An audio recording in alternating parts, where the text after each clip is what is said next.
conversation with a CEO recently, and something stood out to me. At first, there wasn't a clear problem. The business seemed to be moving, nothing really felt unstable.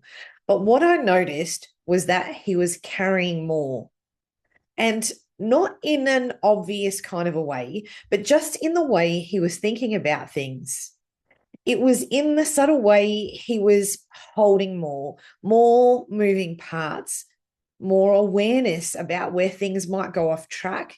And I realized I've been seeing this more often. Leaders aren't necessarily struggling with strategy right now or even capability, but there's something sitting with them. They're stepping in earlier. They're holding tensions rather than pushing back into the team, and they're keeping more in their head. So things continue to move. And that makes sense. Strong leaders tend to do this, especially when the environment is less predictable. But over time, it changes the feel of the CEO role. Decisions take a bit more energy. There's less room to step back and think about things. More stays with them after the day ends.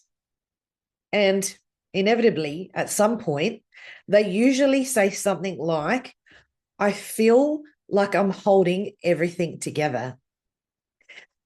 And when I hear that, I'm not thinking about whether the strategy is right. I'm thinking about how much of the organization is now relying on the CEO to stabilize it. And once that starts happening, leadership doesn't necessarily become harder. There's just more being carried than before.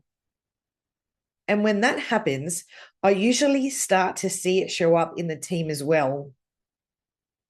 Leaders begin checking upward more often. Decisions get escalated that normally wouldn't.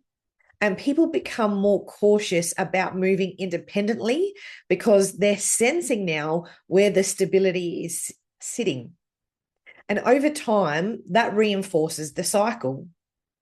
And the cycle is the CEO carries more, the team defers more, and then leadership starts to feel heavier again.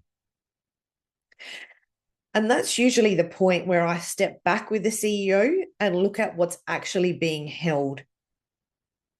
Because often it's not about working harder or pushing forward. It's about noticing how much of the organization has started to organize itself around one person. And once you see that, leadership starts to feel different again.